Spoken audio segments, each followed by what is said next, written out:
आप लोग को एक क्वेश्चन दिया हुआ था जिसमें सर्कल हाफ था और उसमें हमने चार्ज भी हाफ हाफ डिस्ट्रीब्यूट कर दिया था और बोला था कि अब इसके सेंटर पर आप इलेक्ट्रिक फील्ड बताइए। मतलब क्वेश्चन कुछ इस तरह से था कि जो सर्कल था वो ऐसा था, हाफ सर्कल हमने बना दिया था ये, और यहाँ पॉइंट था इसका ये सेंटर, यहाँ पर आपको पॉइंट ओ था जहां पर आपको इलेक्ट्रिक फील्ड मान लो निकालना था और हमने इसमें हाफ हाफ चार्ज इतने में प्लस कर दिया था और इतने में माइनस कर दिया था, जो कि पूरे का प्लस का हमने निकाला था। वो जो आया था शायद 2k लेमडा बाई आर ही आ गया था। इसको करके देखना है कि इसमें कितना आएगा, कि आधे में प्लस है और आधे में माइनस। अपना फार्मूला वही लगेगा जो हमने पहले लगाया था। क्या फार्मूला हुआ था? E at any arc 2k lambda by r sine alpha by 2। ये हमेशा के लिए है, इसीलिए मैंने कहा था इसको याद कर लो, ये MTR है, न्यूमोरेटिव स्लिटेड, मारो टोटल रट्टा। इसको भी इसमें लगाएंगे, इसको दो पार्ट में सॉल्व करते हैं। देखो, क्योंकि दो पार्ट में ही यहाँ पर चार्ज डिस्ट्रीब्यूट हुआ है, तो कैसे दो पार्ट में करेंगे? सबसे पहले हम पॉजिटिव चार्ज के लिए लगाते हैं ये formula. For the positive charge part, वो पार्ट जिसमें पॉजिटिव चार्ज है, एंगल उसका 90 बन रहा है, आप देख रहे हैं। इधर से इसका वाला भी 90 बनेगा, देख रहे हैं। इसको कर देता हूं ये फार्मूला लगा के। E for positive equal to 2k lambda by r sine 90 by 2। ये एंगल 90 है पॉजिटिव वाले का, तो भाग करेंगे तो कितना हो जाएगा? 2k lambda by r sine 45। Sine 45 की value 1/√2, 2k lambda by r into 1/√2। काम करते हैं, इसको भी √2 लिखते हैं तो कैंसिल हो, तो √2 into √2 k lambda by r into 1/√2।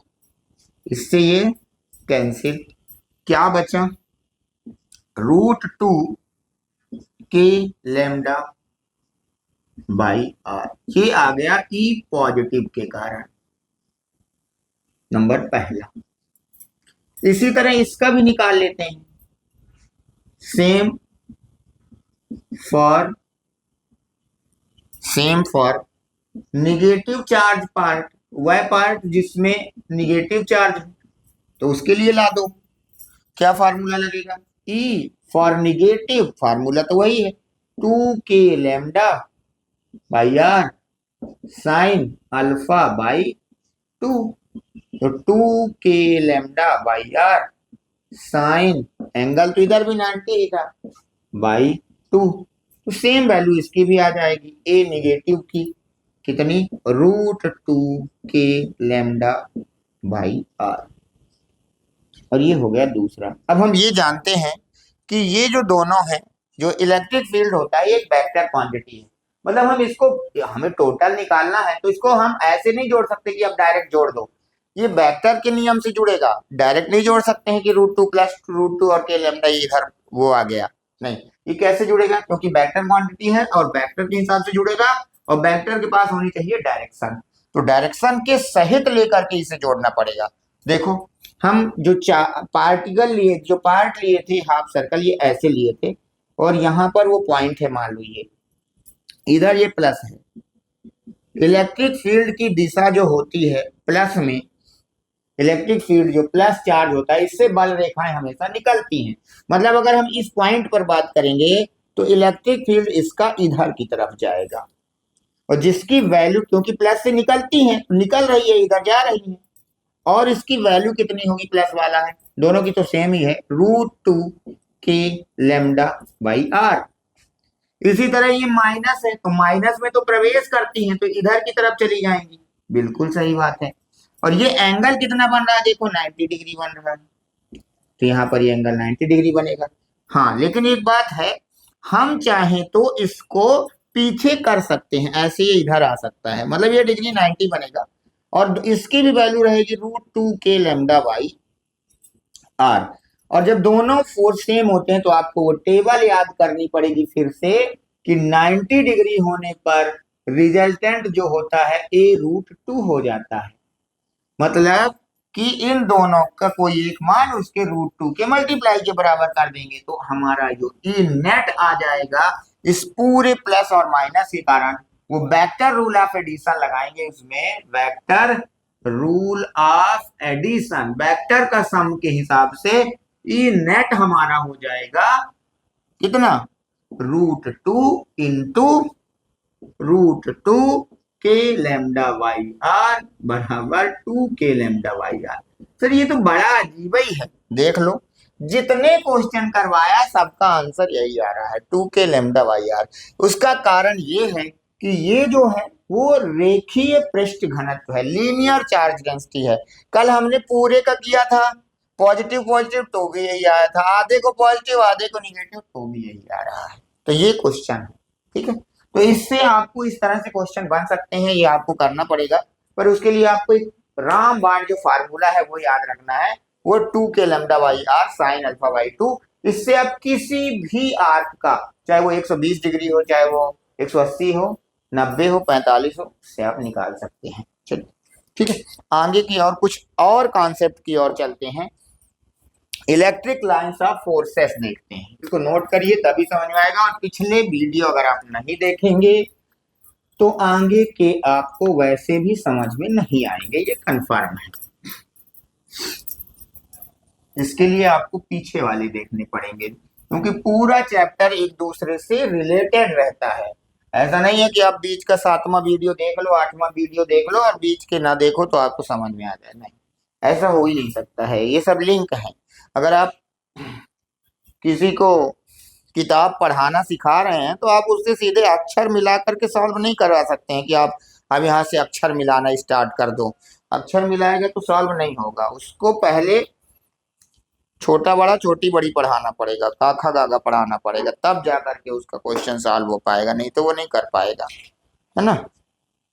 चलिए, तो एक और है कॉन्सेप्ट आपको देता हूं, इलेक्ट्रिक लाइंस ऑफ फोर्सेस का कॉन्सेप्ट, है ना, जिसे कहते हैं विद्युत बल रेखाएं, है ना। आइए हेडिंग डालेंगे जब तक आप, इलेक्ट्रिक लाइंस ऑफ फोर्सेस, विद्युत बल रेखाएं, अगली हेडिंग है अपनी विद्युत बल रेखाएं।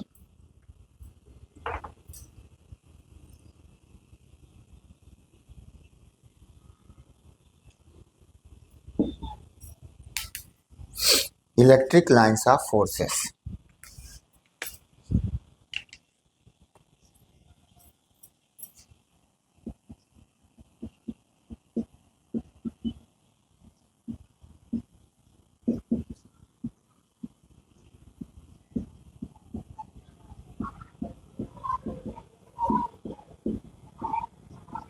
कुछ पॉइंट बताता हूं इसके पहले। सबसे पहले इसकी खोज किसने की थी, डिस्कवरी, या डिस्कवर्ड बाय, डिस्कवरर कौन है इसके, तो चाहे वो इलेक्ट्रिक लाइंस ऑफ फोर्सेस हो, चाहे वो magnetic force lines of forces हो, चाहे वो विद्युत बल रेखाएं हो, चाहे वो चुंबकीय बल रेखाएं हो, इसकी खोज किया था एम माइकल फैराडे ने। किसने खोजा था, माइकल फैराडे, है ना। इन्होंने बताया था कि कुछ ऐसी चीजें हैं, कुछ अदृश्य लाइनें हैं जो चुंबक से और आवेश के पास निकलती हैं, और वही क्या कहलाती हैं, लाइंस ऑफ फोर्सेस। वास्तव में ये जो लाइंस ऑफ फोर्सेस हैं, लाइंस ऑफ ये जो फोर्सेस हैं, ये जो बल रेखाएं हैं, इलेक्ट्रिक की बात कर रहे हैं, तो ये किसी भी विद्युत क्षेत्र में धन आवेश का पथ होती है। पथ मतलब होता है रास्ता, तो हम कहेंगे कि electric lines of forces are the path of positive charge that move in electric field, जहां जहां से कोई पॉजिटिव चार्ज होते हुए जाता है उसके रास्ते को ही हम वास्तव में उसकी इलेक्ट्रिक लाइंस ऑफ फोर्सेस कहते हैं। तो इलेक्ट्रिक लाइंस ऑफ फोर्सेस की खोज किसने की? माइकल फैराडे ने। ये होती क्या है? धन आवेश की गति का रास्ता है। ये इमेजिनरी है, काल्पनिक है। काल्पनिक इस प्रकार से है कि हमें दिखती नहीं है, इमेजिनरी लाइंस होती हैं ये। वास्तव में हमें ना तो कोई लाइन दिखाई देती है उसमें ना इसमें, है ना। तो दीज आर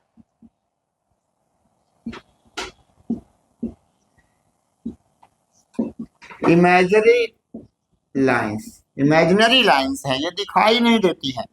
देखो, rise from positive charge and end on negative charge, and end on negative charge. धन आवेश से निकलेंगी और ऋण आवेश में समाप्त हो जाएंगी। ऐसे जैसे ये प्लस क्यू है, ये माइनस क्यू है, तो इससे निकलेंगी ऐसे, और ऋण आवेश में ऐसे अंदर प्रवेश कर जाएंगी, समाप्त हो गई। यहां आपने मैग्नेटिक लाइंस ऑफ फोर्सेस देखा था, उसमें ऐसा होता था कि यहां ऐसे निकला करती थी, ऐसे, फिर ऐसे प्रवेश करती थी, ये पूरा क्लोज लूप बनाती थी। लेकिन यहां पर ऐसा है कि हमें निकलता और प्रवेश होना दिखाई देगा, बीच का कुछ पता नहीं कि कहां थी। मतलब इलेक्ट्रिक लाइंस ऑफ फोर्सेस बंद पथ नहीं बनाती हैं, जबकि मैग्नेटिक लाइंस ऑफ फोर्सेस बंद पथ बनाती हैं। तो not make electric lines not make close loop, ये बंद पथ नहीं बनाती हैं। तो ये कुछ पॉइंट है, अभी और लिखवाता हूं और पॉइंट। पहले इलेक्ट्रिक लाइंस ऑफ फोर्सेस की खोज माइकल फैराडे ने की थी। ये क्या होती हैं? किसी भी विद्युत क्षेत्र में जहां जहां से धन आवेश जाता है उसका रास्ता होती है। वास्तव में इमेजिनरी लाइन है क्योंकि दिखाई नहीं देती, हमें इमेजिन करना पड़ेगा। ठीक है। राइज फ्रॉम पॉजिटिव चार्ज, हमेशा पॉजिटिव से निकलेंगी, निगेटिव में समाप्त हो जाएंगी, बीच का पता नहीं चलता है। मतलब कि ये क्लोज लूप नहीं बनाती हैं जैसे कि मैग्नेटिक बनाती हैं, बंद पथ इनका नहीं होता है। और मैं आपको एक दूसरी और कुछ चीजें बताता हूँ, ये क्लोज लूप कभी नहीं बनाती है। और आपको बताता हूं, अगर चार्ज का मैग्नीट्यूड ज्यादा है तो वहां पर बल रेखाएं सघन होती हैं। कैसी होती हैं? इफ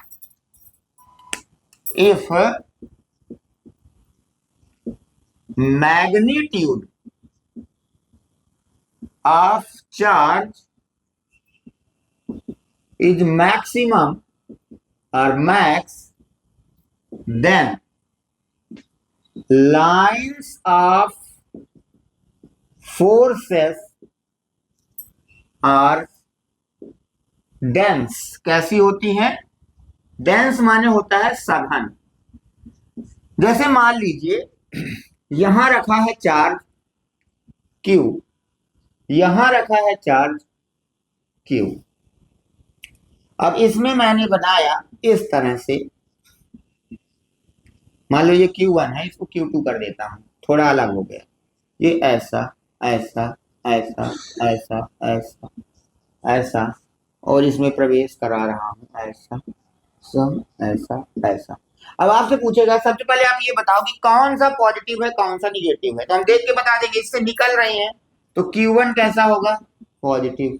इसमें प्रवेश कर रही हैं तो ये कैसा होगा? निगेटिव। अब आपसे ये भी पूछ सकता है कि कौन ज्यादा है, Q1 का मान ज्यादा है या Q2 का? मैग्नीट्यूड में।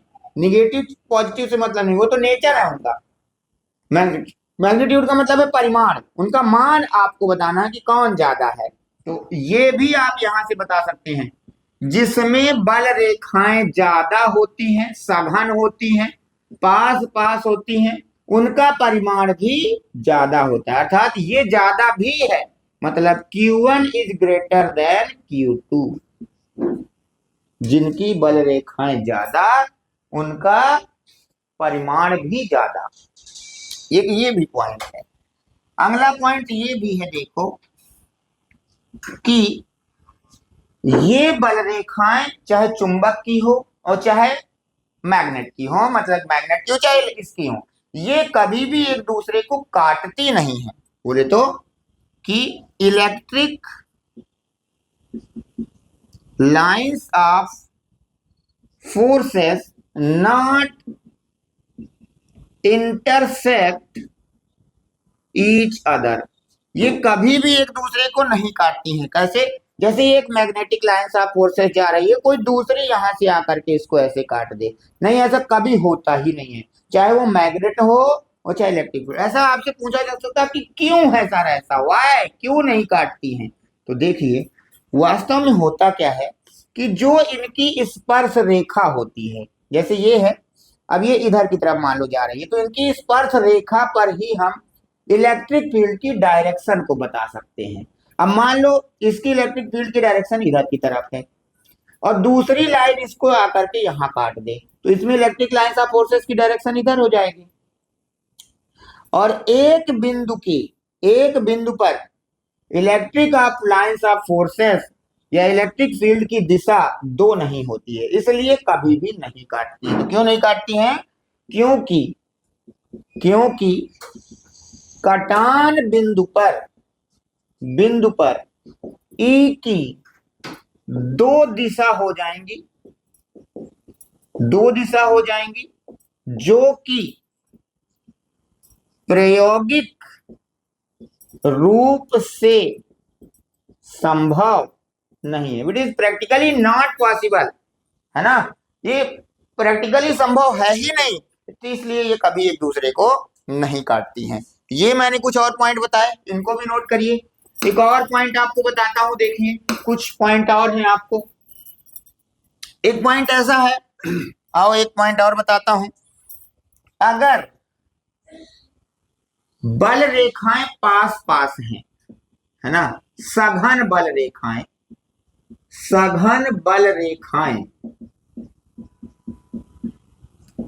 प्रबल ई को बतलाती हैं।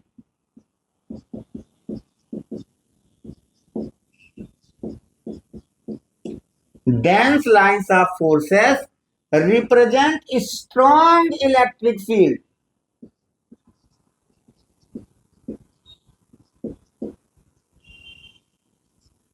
जैसे देखो ये एक इलेक्ट्रिक लाइंस ऑफ फोर्सेस बना रहे हैं, विद्युत क्षेत्र बना रहे हैं, मान लो इनके बीच की दूरी मान लीजिए d है, ये इलेक्ट्रिक फील्ड E1 है। दूसरा इलेक्ट्रिक फील्ड यहां बनाया ऐसे, और इनके बीच की डिस्टेंस मैंने 2d लिख दी है। तो आप बताइए सघन या पास कौन कौन सी है, E1 वाली या E2 वाली? सर ये पास है क्योंकि इनमें तो डी दी है, यहाँ तो इनके बीच की दूरी 2d कर दिए हो। तो जो दूर है उनका इलेक्ट्रिक फील्ड ये कमजोर होगा, और जिनका ये पास है मतलब E1 is greater than E2, इनकी स्ट्रॉन्ग वैल्यू E1 की होगी, क्योंकि ये क्या है, इनकी लाइंस पास पास हैं। और ये कैसी हैं? लाइंस दूर दूर हैं। तो जब दूर दूर होती हैं तो वीक हो जाती हैं, और अगर पास पास होती हैं तो स्ट्रांग हो जाती हैं। इसी तरह से क्वेश्चन आया था बहुत समय पहले, उसमें एक ऐसा चित्र बना था और इलेक्ट्रिक फील्ड की तुलना करनी थी। देखो कैसे, जैसे ये बना दिया, मैं एक चित्र बनाया हूं, ये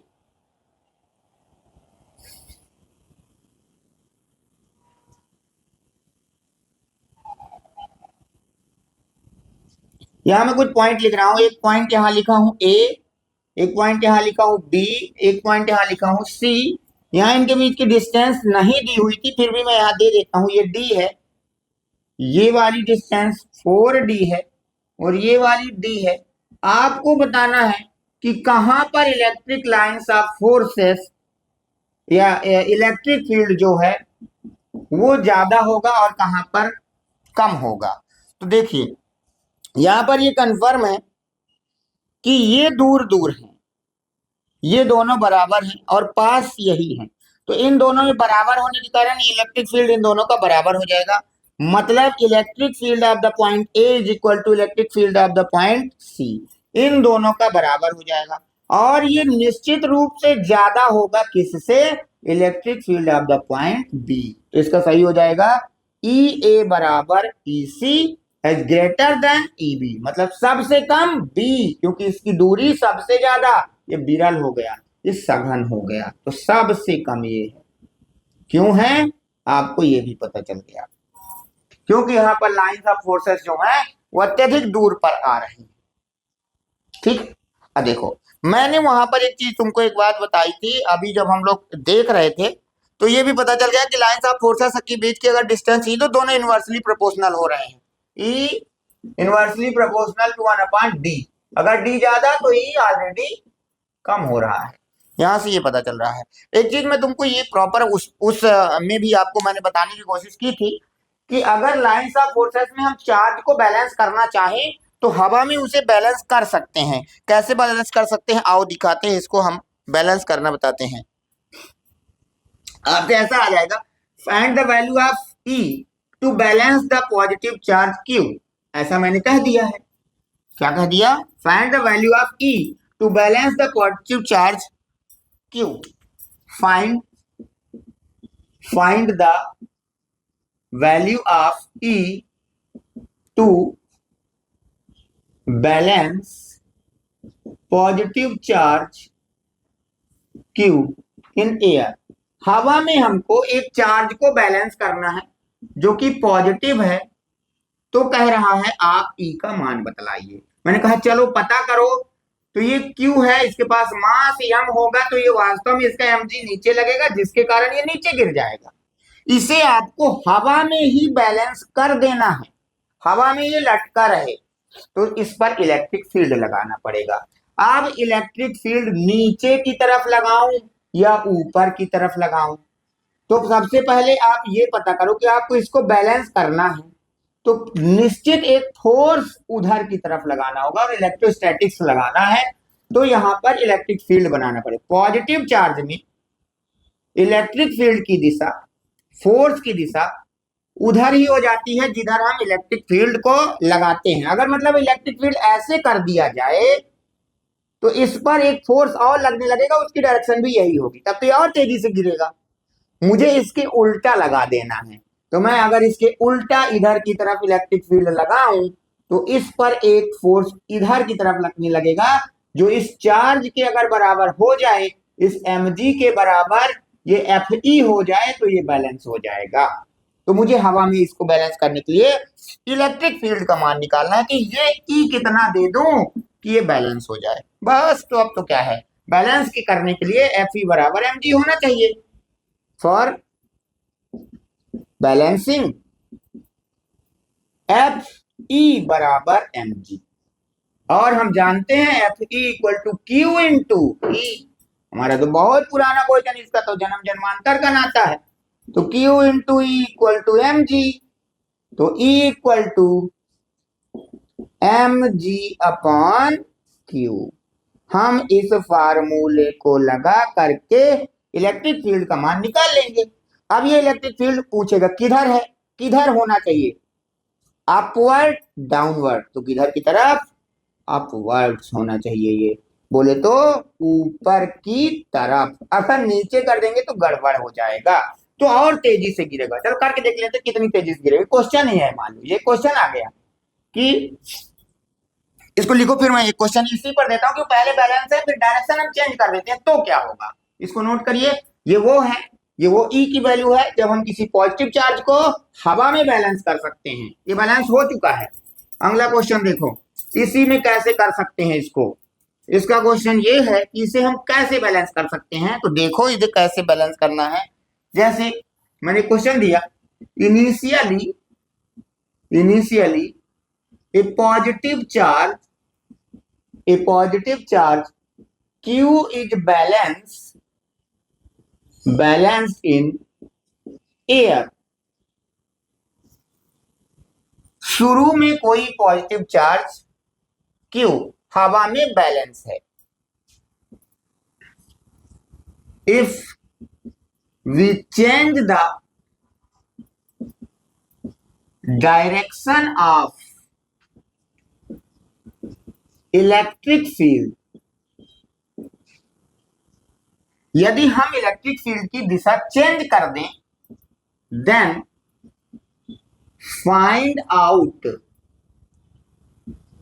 एक्सेलरेशन ऑफ द चार्ज। तो आप उस आवेश का त्वरण ज्ञात करिए। तो थोड़ा ये क्वेश्चन यहां पर टेढ़ा हो गया। सर आप ये बताओ कि आप यहाँ ये मैकेनिक्स पढ़ा रहे हो क्या? कहीं वेलोसिटी निकालने को बोल देते हो, कहीं एक्सेलरेशन निकालने को बोल देते हो। बेटा ये सब ऐसे ही है। नीट लेवल तक के क्वेश्चन में ऐसा आपको नहीं आएगा कि एक फंडा ऐसे ही आ जाएगी, एक फंडा लगा दो और तुम्हारा उत्तर आ जाएगा, ऐसा ना आएगा।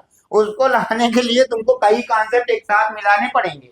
तो यहाँ पर तो दो दो तीन तीन कॉन्सेप्ट लग रहे हैं। एक तो आपको एक्सेलरेशन निकालना है, दूसरा हवा में बैलेंस है, डायरेक्शन भी चेंज करना है। जैसा जैसा क्वेश्चन आएगा वैसा वैसा करते जाओ, उत्तर तुम्हारा आता जाएगा। देखो क्यों है, इनिशियली बैलेंस था तो पक्का इस पर ऊपर की तरफ ई लग रहा होगा, आपने किया भी था।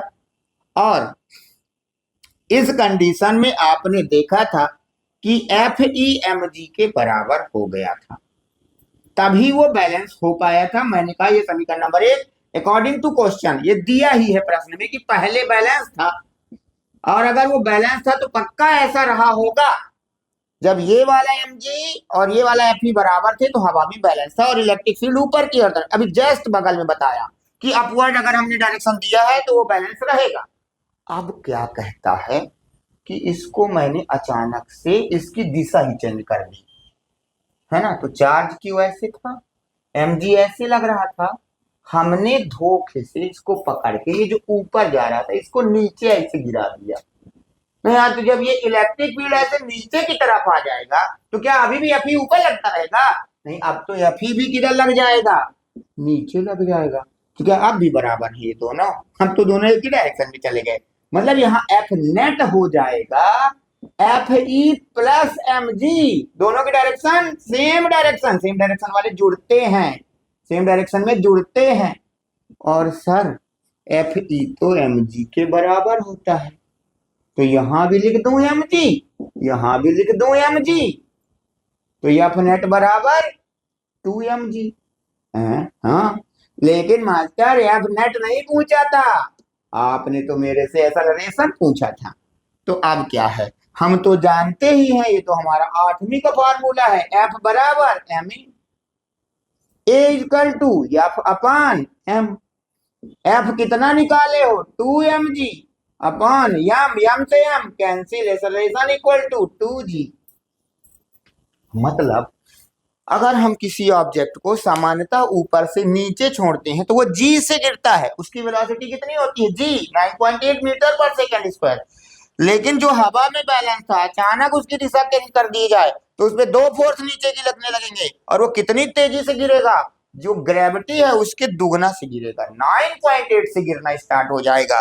बोले तो 9.8 इंटू 2, बोले तो 20 मीटर पर सेकंड स्क्वायर से गिरने लगेगा वो तो इसकी कितना आ जाएगा, इसका आ गया देखो 2g। तो एक में ही तीन तीन चार चार कॉन्सेप्ट लगेंगे तब जा करके, और ये ऐसे नहीं होगा।